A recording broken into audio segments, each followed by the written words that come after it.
ශ්‍රී ලංකා කණ්ඩායම සහ එංගලන්ත කණ්ඩායම අතර ප්‍රේමදාස ක්‍රීඩාංගණයේ පැවති දෙවන එක්දින ක්‍රිකට් තරගය සංචාරක එංගලන්ත කණ්ඩායම කඩලු 5කින් ජයග්‍රහණය කිරීමට සමත් වුණා. මේ තරගයෙන් අනතුරුව නායකයින් දෙදෙනාම අදහස් දක්වමින් ප්‍රකාශ කළා. ඉතින් එහිදී චරිත අසලංග කිව්වේ තරගයේ ශ්‍රී ලංකා කණ්ඩායමට තව ලකුණු 20ක් 30ක පමණ ප්‍රමාණයක් මදි වුණා කියලා. ඉතින් එම ලකුණු 20 ලබා ගත නම් තරගයේ ජයග්‍රහණය කිරීමේ හැකියාවක් ශ්‍රී ලංකා කණ්ඩායම සතුව තිබුණා කියලා ඔහු කියලා තිබ්බා. ඒ වගේම කුසල් මෙන්ඩිස් කේදුවද්දී දැවියාම සහ තමන්ගේ දැවීයාම කැන චරිත අසලංකගේ දැවීයාම මේ තරගේ අඩු ලකුණු සංඛ්‍යාවකට දැවීයාමට ලොකු බලපෑමක් එල්ල කලා කිව්වා. ඉන් අනතුරු අදහස් දැක්වූ එංගලන්ත කණ්ඩායමේ නායකයා විදිහට කටයුතු කරන හැරි බ්‍රූක් කියලා තිබ්බේ රටින් පිටත තරගය ජයග්‍රහණය කිරීම තම කණ්ඩායමට ඉතා වැදගත් බවත්, එංගලන්ත කණ්ඩායමක් ක්‍රීඩා කර ඉතා දුර්වලම තනතිරු අද දිනේදී ඔවුන්ට ලැබුණු බවත්, එක් දින තරඟවලට මේ ආකාරයේ තනතිරු සුදුසු නොවන බවයි ඔහු අදහස් දක්වමින් කියලා තිබේ. ඇත්තටම ක්‍රිකට් ප්‍රේක්ෂකයන් විදිහට ලංකාවේ ක්‍රිකට් ප්‍රේක්ෂකයන් විදිහට අපිට තේරෙනවා මේ ආකාරයේ තනතිරු ක්‍රීඩා කරන කෙනා කවදාවත්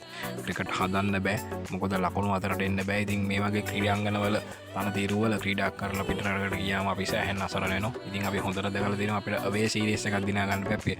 රටින් පිටත ගිහිල්ලා සීරීස් එකක් දිනා ගන්න බැරි තත්ත්වයක් තමයි උදා වෙලා තිබෙන්නේ. මොකද ලංකාවේ ඉන්න ෆෑන්ස් ලම චූන් කරන්න තමයි ශ්‍රී ලංකා ක්‍රිකට් ආයතනය මේ ආකාරයේ තනතිරු නිර්මාණය කරලා තිබෙන්නේ. කෙසේත් එංගලන්ත පන්දු යවන්න ඉතා හොඳින් දක පන්දු යවන්න උපයෝගී කරගනිමින් ශ්‍රී ලංකා කණ්ඩායම ඉතා අඩු ලකුණු සංඛ්‍යාවකට දවා ගනිමින් ඉතා කඩලු 5ක ඉතා විශිෂ්ට ජයග්‍රහණයක් හිමි කර ගැනීමට සමත් වුණා. ඉතින් එංගලන්ත නායක හැරි බ්‍රූක් ශ්‍රී ලංකාවේ අද ක්‍රීඩා කරපු මේ තනතිරුව පිළිබඳ කරපු ප්‍රකාශය පිළිබඳ ලාංකීය ක්‍රිකට් ප්‍රේක්ෂකයන් විතර ඕගොල්ලන්ට හිතෙන්නේ මොකද්ද? ඉතින් ඕගොල්ලොන්ගේ වටිනා අදහස් පහලින් කමෙන්ට් එකකින් දක්වාගෙන යන්න.